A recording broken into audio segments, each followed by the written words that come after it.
Anak ng ICC judge, apektado na rin pala sa ginawang parusa ni President Trump. Ang sabi pa ni Manang nakaraan, walang explanation, freezing account there. Ang sabi niya. Pero ang masasabi ko lang sa kanya, Manang, karma na yan. Ito po ayon sa balita. Anak ng ICC judge, direktang tinamaan ng US sanctions. Isiniwalat ni ICC Judge Luz del Carmen Ibanez Carranza na hindi lamang siya ang tinamaan ng US sanctions, kundi pati ang kanyang anak. Paawa effect yun Isang international lawyer na bigla na lamang kinansila ang US visa nang walang paliwanag. Naghahanap kayo ng paliwanag? Yung pagdala kay dating Pangulong Duterte dyan na bigla-bigla na lang, ang bilis, di ba? Hinatid siya dyan. Naghanap ba kayo ng paliwanag? Maraming nagtatanong kung nasusunod ba ang batas dyan sa ginawa ng Pilipinas na ihatid dyan si dating Pangulong Duterte. Tapos ngayon, kayo yung naghahanap ng paliwanag? Gaba. Ito, ituloy natin. Ayon sa hukom, dahil sa kanselasyon ng visa, hindi na makadalo ang kanyang anak sa Capacity Building Activities International Conference at Professional Engagement sa Estados Unidos kahit wala itong kinalaman sa anumang kaso o desisyon ng International Criminal Court. Damay-damay na talaga yan. Di ba? Damay-damay na ang karma. Ganun ang karma. Madadamay yung iba. Lalo na yung ibang nakikipagtulungan dyan. Makakarma na. Sky Torre. Di ba? Matapos matanggal bilang PNP chief, anyari sa bank account niya.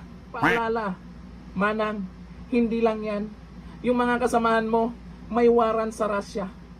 Diyan pa lang, problemado na kayo, di ba? Paano pag isa sa inyo ay nasampulan ng Russia?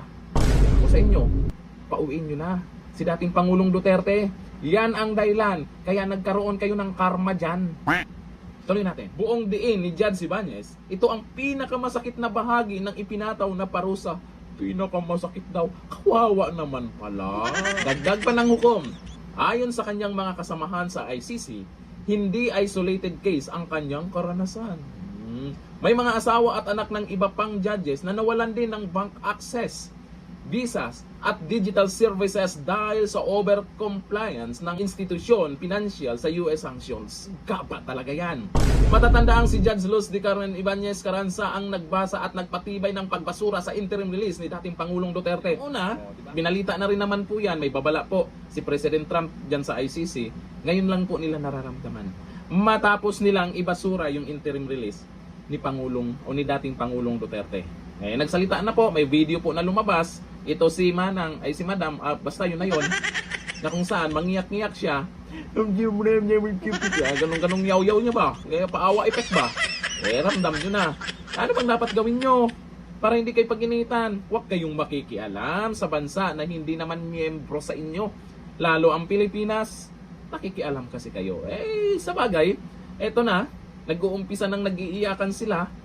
Bandang uli, hindi na tayo magugulat pag biglang makauwi ang ating mahal na dating Pangulong Duterte. Isa din yan sa naging dahilan kaya kinarma kayo dyan.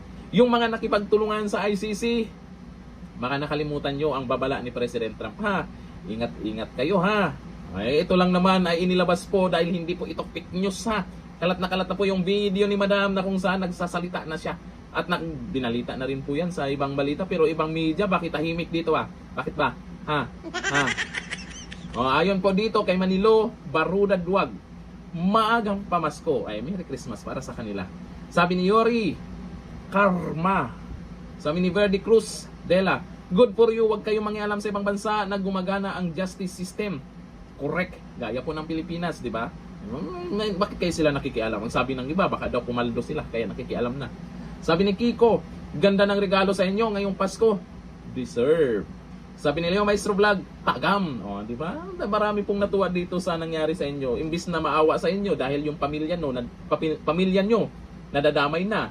Kalain mo yung anak nyo. Kawawa naman pala talaga. Pero naawa ba kayo kay Tatay Digong? Ewan ko lang sa inyo. Pag nasa inyo na yung issue, paawa effect kayo. Sa mga nakipagtulungan dyan sa ICC. Lalo na yung isang piling sikat. Si Trilly. Basta yun na yun. Yung mahilig magpakalat din ng fake news. Malapit na.